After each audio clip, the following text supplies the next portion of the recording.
नमस्कार साथियों, स्वागत है आप सभी का आपके अपने चैनल जी के फ्लैश ऑन में। आज की वीडियो हमारी रहेगी 2 कौड़ी के यूट्यूब टीचर की कीमत तुम क्या जानो गोदी मीडिया। तो गोदी मीडिया को जवाब देना चाहते हैं, वो कुछ जवाब मांग भी रहे हैं क्योंकि उन्होंने यूट्यूब टीचर्स को क्या बोला है, 2 कौड़ी के टीचर।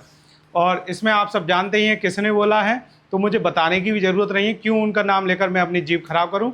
तो सीधे सीधे मैं आपको वीडियो के जो मेन पर्पज़ है उस पर ले जाता हूँ। तो देखिए, जो गोदी मीडिया यूट्यूब टीचर को 2 कौड़ी का टीचर बोल रहा है, ज़रा वो अपने गिरेबान में भी झांक कर देख ले। कैसे? आप सभी को पता है वर्ल्ड प्रेस फ्रीडम इंडेक्स आ चुकी है 2026 की, और उससे पहले हम 2025 की भी बात करेंगे, दोनों बात करेंगे। तो इंडिया इज़ रैंक्ड 157th, यानी कि 157th रैंक आई है इंडिया की आउट ऑफ 180 कंट्रीज़ में से। तो आप देख रहे होंगे कि 180 देशों में जो सर्वे हुआ है उनमें इंडिया की रैंक क्या है, 157। अब आप देखो, इससे गिरी हुई कोई रैंक हो सकती है क्या? क्या आप 180वें पे जाना चाह रही हो? तो जो भी ये बोल रही हैं, रिपोर्टर हो या जर्नलिस्ट हो या फिर कोई भी हो वो, ठीक है, मुझे तो नहीं लगता कि आप रिपोर्टर हैं। मुझे लग रहा है आप जो रिपोर्टर का स्कूल होता है उसमें ना पढ़कर उसके पीछे वाली बिल्डिंग पर खड़ी रही होंगी, तो अपने आप को रिपोर्टर समझने लग गई और अपनी जो आपकी पढ़ाई लिखाई है वो यहीं दिख रही है कि जो इंडिया की रैंक है हमारे जर्नलिस्ट की, रिपोर्टर की जो आती है वर्ल्ड प्रेस फ्रीडम इंडेक्स में, आपने कहाँ लाकर खड़ा कर दिया उसे। जो इंडिया का 4th पिलर माना जाता है प्रेस, उसको आपने कहाँ लाकर खड़ा कर दिया। 180 देशों में 157वीं रैंक पर हैं आप। बाकी देशों से तुलना क्या करनी है हमें? आप ये देखिए सीधे सीधे रैंक। अभी हम बांग्लादेश, पाकिस्तान, नेपाल, इनसे तुलना करने बैठ गए, फिर तो हो गया इंडिया का जो भी आप तरक्की की सोच रहे हैं वो सब कुछ नहीं हो सकता। आप अपना ना काम देखकर दूसरे को उंगली उठा रहे हैं, और जबकि किसी एक की अगर आपको कोई कमी लगी होगी तो डायरेक्ट उसको पर्सनली बोलते या फिर उसका नाम लेकर स्पेसिफाई करते आप कि ये है। लेकिन नहीं, आपने पूरे यूट्यूब टीचर्स को जो भी हैं उन सबको आपने उल्टा सीधा बोल दिया, जो भी आपके मन में आया बोल दिया। क्यों? क्योंकि आपको पता है कि आप रिपोर्टर हैं, आप गोदी मीडिया हैं, आपको गोद ले रखा है, तो आप उस गोद में खेलते रहेंगे। तो ये ऐसा कुछ नहीं चलने वाला, आपको इसका जवाब मिल भी रहा है और अभी आगे भी मिलता रहेगा। अब देखिए, हम बात करते हैं 2025 की। ऐसा नहीं है इन्होंने कोई तरक्की करी हो, ये 6 प्लेस यानी कि 6th place from its 151st rank. इनकी जो 2025 में रैंक थी वो थी 151, उससे भी 6 स्थान और गिर चुके।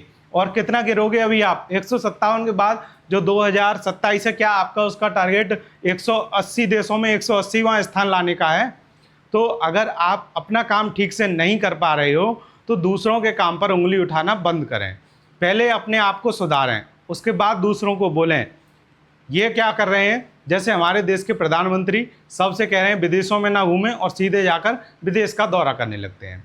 किस पर, किसके पैसे से कर रहे हैं विदेश का दौरा? हमारे देश के पैसे से।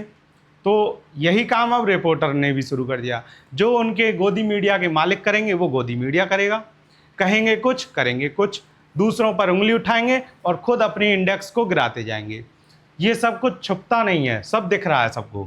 तो ये जो इनका 6 स्थान और गिरा है, अभी आगे भी पता नहीं कितना गिरेगा। इसकी वजह से क्या हो गया? India falls into the very serious category for journalism.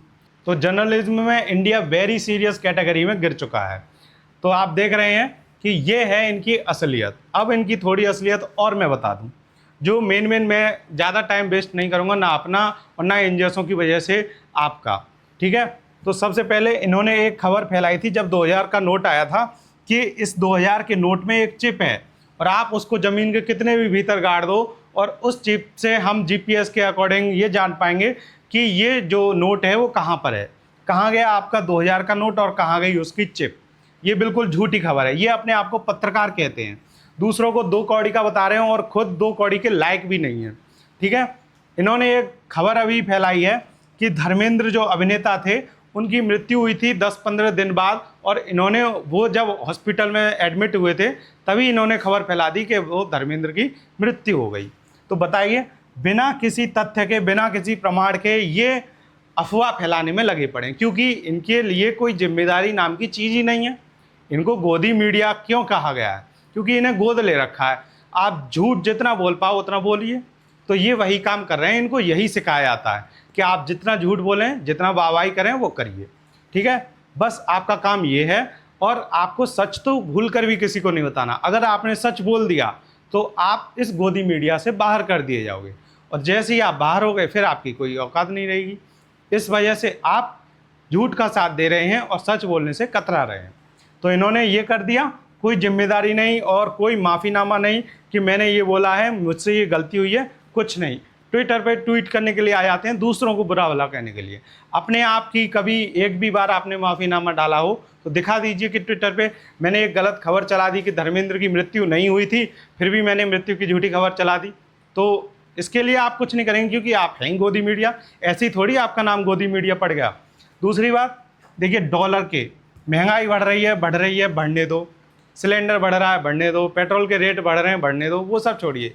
यहाँ पर जो खुद हमारे देश के प्रधानमंत्री नरेंद्र मोदी प्रधानमंत्री होने से पहले जब वो गुजरात के चीफ मिनिस्टर थे तो वो बोलते थे डॉलर के मुकाबले रुपया पतला होता जा रहा है। क्यों हो रहा है? केंद्र में जो सरकार है वो सब जानती है कि कैसे इसको मोटा करना है, मुझे भी पता है, लेकिन वो नहीं कर रहे हैं। अब आप प्रधानमंत्री बन चुके, 2 बार प्रधानमंत्री बनकर तीसरी बार फिर से आपको प्रधानमंत्री चुना है देश की जनता ने, लेकिन ये नहीं हो रहा है। और मीडिया का काम है उनसे ये सवाल करना कि डॉलर के मुकाबले रुपया क्यों गिर रहा है, लेकिन वो ऐसा ना करके क्या कह रहे हैं, डॉलर के मुकाबले रुपया गिरने के जो जो लाभ हैं उसके झूठ बोल बोल कर लाभ गिना रहे हैं कि डॉलर के मुकाबले रुपया गिरने से ये लाभ हो रहे हैं हमें। अब बताइए इससे ज़्यादा क्या गिरेगा आपका प्रेस? और ये जो प्रेस गिर रहा है उसको ज़्यादा बताने की ज़रूरत भी नहीं है। आप इस रैंक से देख ही रहे हैं, 180 देशों में 157वीं रैंक पर लाकर खड़ा कर दिया है। कहाँ इंडिया की अर्थव्यवस्था, हम 4th पर देख रहे थे, और यहाँ प्रेस का हाल देखिए, इस पर तो किसी की नज़र ही नहीं गई। प्रेस देखिए आप, भ्रष्टाचार देखिए, सब में इंडिया टॉप पर है, और प्रेस के मुंह से चू तक नहीं निकलती कि ये सब क्यों हो रहा है और किस वजह से हो रहा है। तो इस पर ध्यान ना देकर आप फालतू की अफवाहें, टीचरों पर उल्टी सीधी बातें बोलना, टिप्पणी करना, ये सब करना बहुत आसान है। अपना काम अगर आपने सही से कर लिया होता तो आज सब कुछ अच्छा होता। रही बात यूट्यूब टीचर्स के 2 कौड़ी होने की, तो उनके लिए मैं 2 शब्द बोलूँगा कि जिन टीचरों ने यूट्यूब से बिना किसी फीस के पढ़ाना शुरू किया है उनसे ज़्यादा अच्छा काम और कौन कर पाया है। अब आप सोचिए कि YouTube की एक वीडियो आप कहाँ कहाँ देश भर में कहीं पर भी पढ़ सकते हैं उससे, जबकि अगर आप एक क्लास भी करेंगे तो आप एक मोहल्ले के बच्चों को गिने चुने 20-30 ज़्यादा से ज़्यादा 50 बच्चों को फ्री में पढ़ा पाएंगे।